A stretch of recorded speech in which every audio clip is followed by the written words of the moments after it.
तो ये एक नॉर्मल मेथड है और हमें ये पता होना चाहिए कि इंडिया ने डीसिल्टिंग भी करनी है और एक्सेस वाटर भी रिलीज करना है, लेकिन हम इस बात को भूल गए। हमने रावी को एक नाला बना दिया, हमने एनक्रोचमेंट्स की, वहाँ पे हमने सोसाइटीज बना दी और उसका जो नेचुरल, हर रिवर का एक नेचुरल फ्लड प्लेन है, तो उसको हमने रेस्ट्रिक्ट कर दिया और जो इम्बैंकमेंट्स हैं हमारे, उसको प्रोटेक्ट करने के लिए वो भी इस बदलते हुए वॉल्यूम के साथ हमने उनको, जो पानी आ रहा है, पानी की वॉल्यूम की बात कर रहा हूँ, तो वो उनको हमने स्ट्रेंथन नहीं किया, उनको मेंटेन नहीं किया और ये जो डैमेज हुआ है इंतहाई अफसोसनाक है, लेकिन इसको प्रिवेंट किया जा सकता है।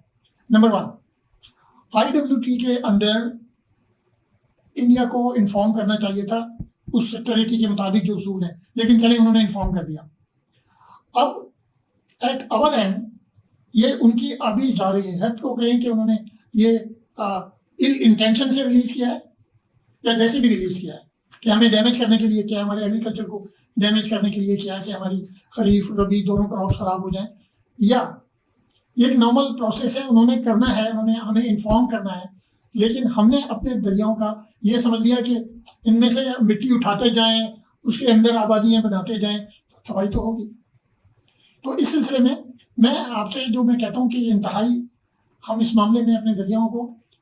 हमारा पानी बड़ा प्रेशस है, हमें दरियाओं को संभाल के रखना चाहिए और इस पानी को हमें स्टोर करके यूज भी करना चाहिए। तो हम इसको एक सिलसिलेवार प्रोग्राम के तौर पे लेकर चलेंगे और आगाही में इजाफा करेंगे, नॉलेज में इजाफा करेंगे और आप लोगों से भी उसका फीडबैक लेंगे कि हमें क्या करना चाहिए।